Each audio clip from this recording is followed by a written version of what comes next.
Hello everyone, I am Anjali Priya और आज हम सीवीएस का एक बहुत important topic that is action potential of cardiac muscles पढ़ेंगे।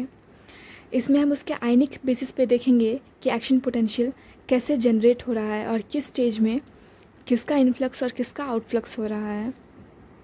तो इसको पढ़ने का सबसे अच्छा तरीका है थ्रू ग्राफ। हम ग्राफ में एक एक्स एक्सिस ड्रॉ करेंगे जिस पे टाइम लेंगे इन मिली सेकेंड, और एक वाई एक्सिस ड्रॉ करेंगे जिस पे हम मेम्ब्रेन पोटेंशियल लेंगे इन मिली वोल्ट। सबसे पहले हम देखेंगे एट रेस्ट स्टेज। ये है हमारा रेस्ट स्टेज। अभी सेल का resting membrane potential -90 millivolt है। At rest resting membrane potential of cell is -90 millivolt. ये हम कंपेयर करते हैं negative inside with reference to outside, मतलब बाहर में इसका कंपेरेटिव पॉजिटिव है और अंदर में नेगेटिव है। ये था रेस्ट स्टेज में, जब सेल रेस्ट कर रहा है। जब हम सेल को स्टिमुलेट करेंगे तो क्या होगा? ऑन स्टिमुलेशन, यहाँ पर जब हम सेल को स्टिमुलेट करेंगे तो 3 फेजेस हमें देखने को मिलेगा। The first one is rapid depolarisation, the other one is repolarisation, and the third one is it again gain its polarization state, that is resting membrane potential. सबसे पहले depolarization. स्टिमुलेशन में सबसे पहले देखेंगे हम रैपिड डीपोलराइजेशन। सेल अचानक से depolarise हो गया, मतलब जो मेम्ब्रेन पोटेंशियल अभी -90 मिली वोल्ट था वो प्लस में पहुंच गया, +20 टू +30 हम कह सकते हैं। ये नेगेटिव टू पॉजिटिव हुआ। इसका कारण क्या है? कारण है हमारा फास्ट सोडियम इन्फ्लक्स। यहाँ पे सोडियम आयन का इन्फ्लक्स होता है और इसे हम फेज़ ज़ीरो भी कहते हैं। तो ग्राफ में हम इसे डिनोट करेंगे एज फेज़ ज़ीरो। और ये फेज़ ज़ीरो डिपोलराइजेशन हुआ क्यों? क्योंकि यहाँ पे हुआ हमारा sodium influx. The second is at हम देखेंगे रेस्ट था, रेस्ट से वो हम से स्टिमुलेट किए, वो डीपोलराइज हुआ। फर्दर वो रीपोलराइज होगा। एंड रीपोलराइजेशन में 3 स्टेजेस हैं, एक रैपिड इनिशियल फॉल, एक plateau phase, and the last one is rapid fall. यहाँ पे हम देखेंगे कि जो मेम्ब्रेन पोटेंशियल -90 से +20 पहुँचा था वो फर्दर डिक्रीज होगा, पर ये स्टेप्स में डिक्रीज होता है। पहले there is rapid initial fall, मतलब अचानक से रेस्टिंग मेम्ब्रेन पोटेंशियल जो है वो फॉल हो जाएगा, फास्ट होता है ये। The second one is plateau phase, मतलब कि ये प्रोलॉन्ग्ड होता है और एक प्लेट्यू शेप बनाता है। The last one is again rapid fall, यहाँ पे फिर मेम्ब्रेन पोटेंशियल जो है वो अचानक से फॉल होता है। मेम्ब्रेन पोटेंशियल के फॉल होने का कारण मेन होता है पोटेशियम का सेल से बाहर जाना, मतलब प्लस चार्ज यहाँ बाहर जा रहा है।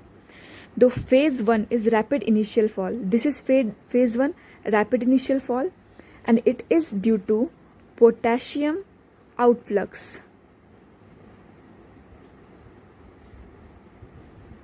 The second one is plateau phase. Plateau phase मतलब कि जो पॉजिटिव चार्ज कम हो रहा है धीरे धीरे, उसको बैलेंस किया गया है ताकि वो अचानक से कम ना हो। मतलब यहाँ पे पोटेशियम का आउटफ्लक्स तो अभी भी हो रहा है, पर उसे बैलेंस करने के लिए हमने कैल्शियम का इन्फ्लक्स कर दिया।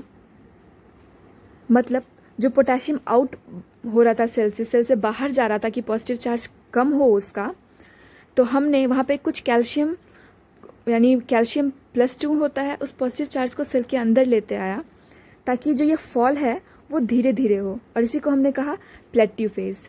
And phase 2 that is plateau phase. यहाँ पे पोटेशियम का आउटफ्लो तो हो रहा है पर कैल्शियम का इन्फ्लक्स भी हो रहा है। And the last phase 3 is rapid fall. This is phase 3 rapid fall. यहाँ पे फर्दर पोटेशियम का आउटफ्लो होगा। एक बात हम कहना भूल गए कि फेज 1 जो रैपिड इनिशियल फॉल था, ये रैपिड इनिशियल फॉल यहाँ पे पोटेशियम चार्ज सेल से बाहर गया और जो सोडियम अंदर आ रहा था उसका आना बंद हो गया, मतलब सोडियम चैनल जो है वो क्लोज हो गए हैं। तो रेस्टिंग मेम्ब्रेन पोटेंशियल से डीपोलराइजेशन हुआ फेज 0, अचानक से -90 से +20 पहुंच गया।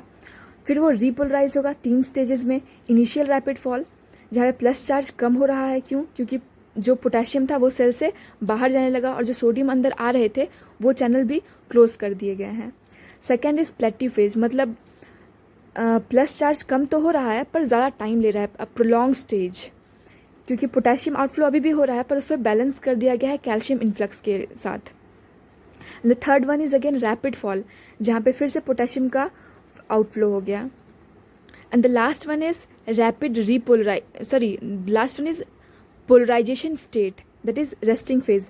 सेल वापस से अपने रेस्टिंग फेज में आ गई। ऐसा क्यों हुआ? It is due to activation of sodium potassium pump, और इसी को हम फेज़ 4 भी कहते हैं। यहाँ पे वापस से आरएमपी गेन कर लिया गया है। तो कुछ नहीं है, एग्ज़ाम में अगर हमें पूछा जाएगा एक्शन पोटेंशियल कार्डियक मसल्स में कैसे जनरेट होता है, तो हमें ये ग्राफ बनाना है, उसका आयनिक बेसिस बताना है और इसके फेजेस डिस्क्राइब करने हैं। मेनली इम्पॉर्टेंट होता है इसके फेजेस और इसका आयनिक basis. So I hope so आपको अच्छे समझ में आया हो, और अगर कोई डाउट है then please ask, and thanks a lot for watching.